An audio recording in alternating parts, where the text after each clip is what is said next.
Hello, good evening. Again, it's unboxing time. I think this one is a refrigerator. I think this one my welding machine. We will together unbox this one and we will see if this one is actually this is my new toy, a welding machine. Maybe I will weld some grills there at home, in my house. So, together we will unbox this one. Box size is around, we will check. 30 by 27 centimeter. Actually, my friends, I like that one that we are using in our site. That one is small and that one is strong and sturdy enough. Imagine that one we are using for how many years working there in site, and until now it's standing. But unfortunately, the availability for that one is very we cannot buy this, always out of stock. Now we will unbox this one and I will show you, and later on maybe I will test this one in the Philippines. We will try to open this one. So my friends, we are not welcome again to Tatay's Project Assaulted Vlogs. Because my topic is always assaulted. So this is my sword today.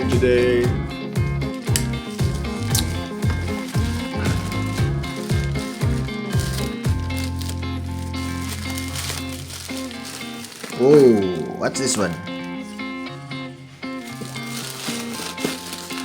Why it's outside?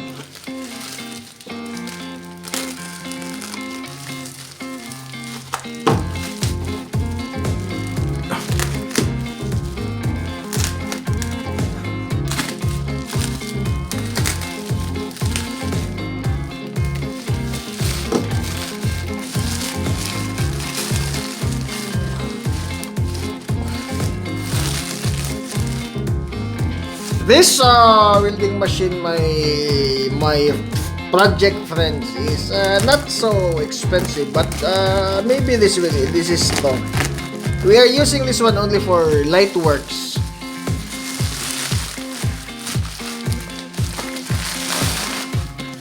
Oh, the package of hold this one and this plug already came out from this hole. So maybe they try to open this one.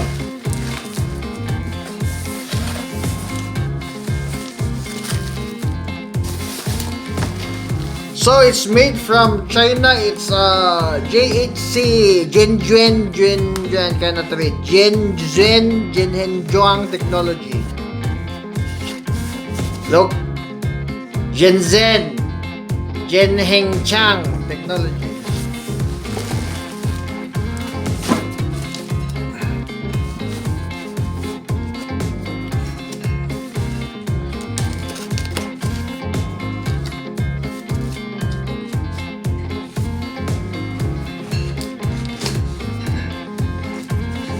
So we will unbox.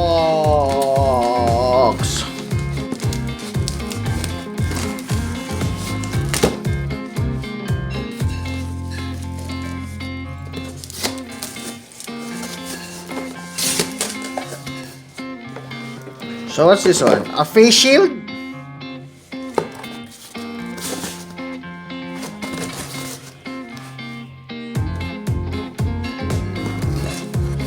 A face shield, some welding sticks,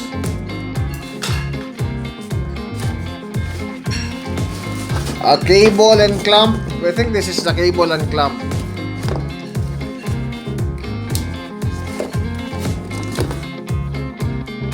Plus the ground. This is the ground and this is the holder for the welding sticks. What else?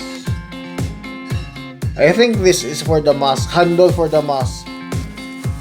And the glass for the welding mask.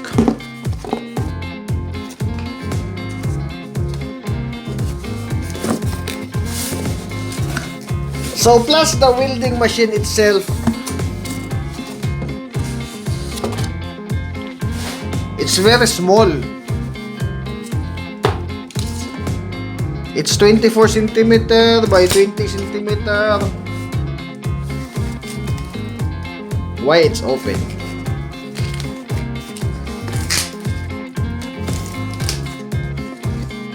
Plus shoulder strap,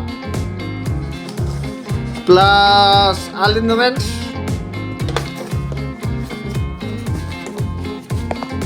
the machine is very small.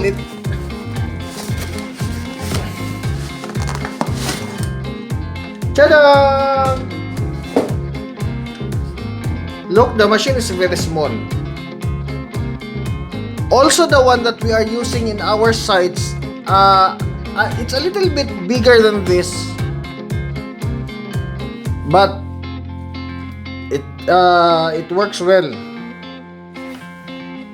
Maybe this one will work only in light works, but I don't think so that we can use this one in heavy duty works.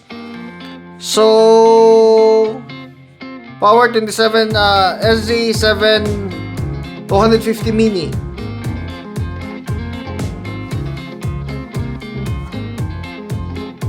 It's an inverter.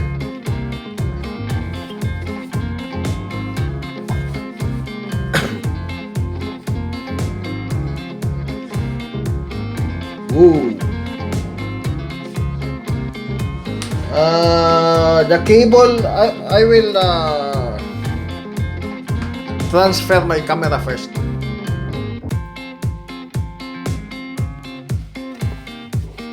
So here, my new toy is a welding machine. It's a small welding machine. The unit itself is around 20 centimeter by 12 centimeter. And it's very light.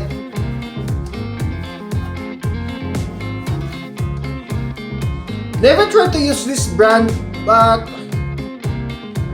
nevertheless, I think this is good for light works only. Use for household works. So together with the stick holder, the cable, the ground. Wire is good. Wire is very it looks strong.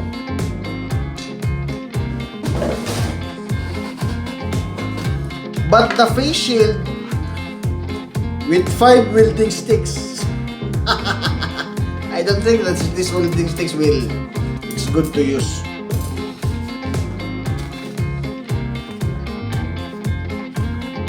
Mask is the mask is not good. It's made for cheap plastic. I advise for you that you will purchase the good mask, because we are welding metals and we need good mask to protect our eyes. Holder. But you purchase welding mask after this one will be destroyed.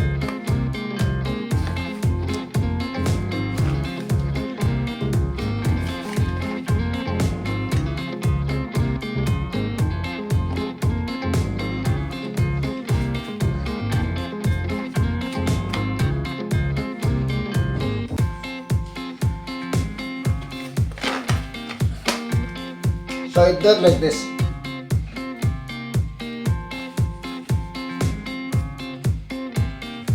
It's very small and it's foldable. You can fold it this way and lock the top portion of the mask.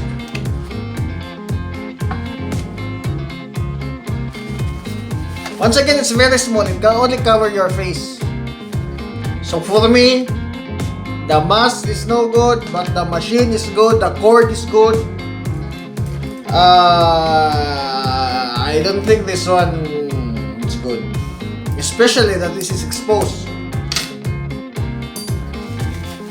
And we will check the inclusion for the dark glass.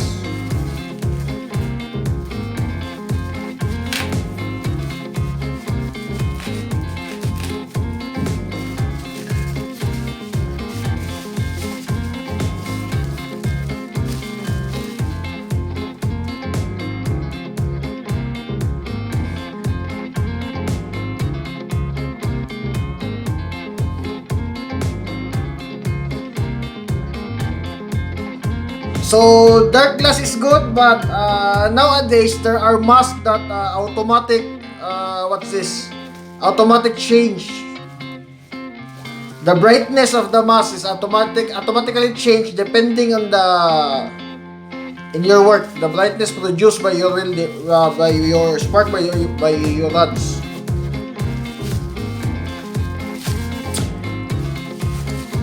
So anyway, total assessment for this machine. Machine is good. Machine is small. Machine is lightweight. Testing that you tested. The mask is. I don't want to recommend that mask, but the welding machine, maybe. Let's see, after testing, the body machine must be grounding reliable.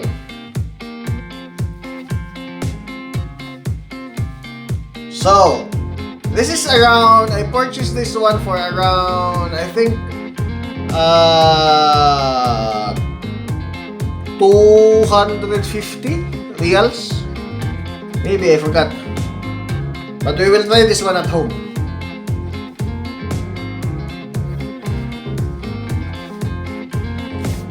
Once again, my project friends, as a safety practitioner, I would like to advise you that before working in hot works, have precautionary measures in doing hot works, especially at your home. Make sure that you put the grounding, make sure that you are using the proper PPE, using the right tool for the right job, for the right time. What else? PPE, especially your eyes. You must protect 100% your eyes in doing hot works. That's all, and safety first.